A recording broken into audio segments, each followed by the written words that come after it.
Wewe ni sababu ya kuishi kwangu, wewe ni sababu ya masomo yangu. Unastahili, unastahili, unastahili kuabudiwa. Unastahili wewe Yesu, unastahili kuabudiwa. Unastahili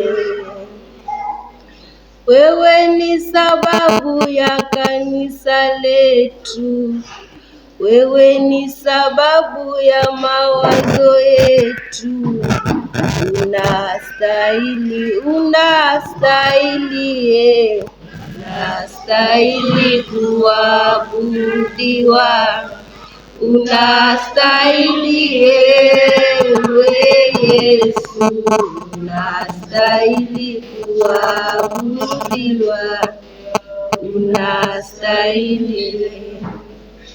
Mungu ni kila sababu ya mawazo